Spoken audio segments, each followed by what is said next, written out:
আসসালামু আলাইকুম। দেশ বিদেশ টিভি থেকে হুসেন বলছি, আমার চ্যানেলে সবাইকে স্বাগত। বাংলার সেনাবাহিনীতে শেখ হাসিনার দুইজন বড় আত্মীয় ছিলেন।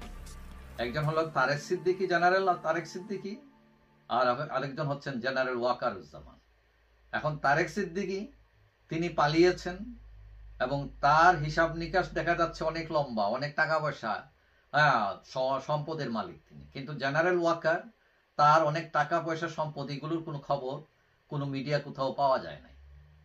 এখন আওয়ামী লীগের লোকজন মনে করছে যে জেনারেল ওয়াকার সেনাপ্রধান, তিনি শেখ হাসিনার আত্মীয় ছিলেন, তিনি তাকে রক্ষা করেন নাই, রক্ষা করার কোনো উদ্যোগ নেন নাই, তিনি বেইমানি করেছেন, ইত্যাদি ইত্যাদি। অর্থাৎ একটা নেগেটিভ দৃষ্টিভঙ্গি জেনারেল ওয়াকার নিয়ে।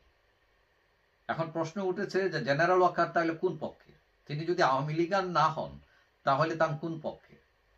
আবার যারা বিরোধী, যারা আছে আওয়ামী লীগ বিরোধী, তারা আবার জেনারেল ওয়াকারকে পজিটিভ ভাবেই নিচ্ছেন। তারা মনে করছেন যে তিনি হিরো, হ্যাঁ, তিনি সঠিক সময়ে সঠিক কাজটি করেছেন। এখন কেউ কেউ মনে করছেন যে জেনারেল ওয়াকার তিনি কারো দিকে তাকান নাই, তিনি তার বাহিনীর মতামতকে প্রাধান্য দিয়েছেন এবং তার এই প্রাধান্য দেওয়ার কারণে এই পরিস্থিতি ঘটেছে। আবার কেউ কেউ বলছেন যে সেনাপ্রধান হচ্ছেন জামাতপন্থী লোক, কারণ দেখা গেল শেখ হাসিনা গভর্নমেন্ট ফল করার পরেই তিনি সবার আগে জামাতের আমির কোথায় তার খোঁজ খবর লাগানো শুরু করছেন। এখন এই দিকে আবার যে নতুন আওয়ামী লীগ, রিফাইন্ড আওয়ামী লীগ করার প্রস্তাব দিয়েছে সেনাবাহিনী শিরিন শারমিন এবং সাবের হোসেন চৌধুরীর নেতৃত্বে, তাতে আবার নাগরিকরা উল্টে যায়। তারা মনে করতেছে যে জেনারেল ওয়াকার সেনাবাহিনী প্রধান, তিনি তো হচ্ছেন আওয়ামী লীগ প্রেমিক, আওয়ামী লীগের প্রতি তার টান রয়ে গেছে।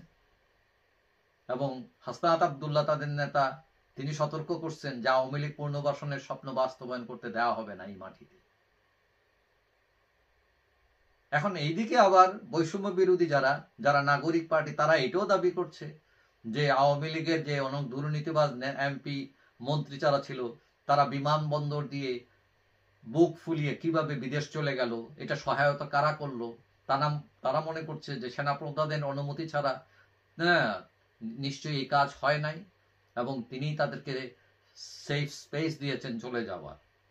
এবং এটা অভিযোগ উঠেছে যে ওবায়দুল কাদের, তিনি যশোর ক্যান্টনমেন্টে ছিলেন এবং সেনাবাহিনীর নিরাপত্তা দিয়েই তাকে সীমান্ত পাড়ি দিয়ে দেওয়া হয়েছে। হাসান মাহমুদ, তিনি আটকা পড়ছিলেন, তারপর তিনি কিভাবে বেলজিয়াম চলে গেলেন এবং সেটাও সেনাবাহিনীর লোকজন তাকেও বিদায় করে দিয়েছে।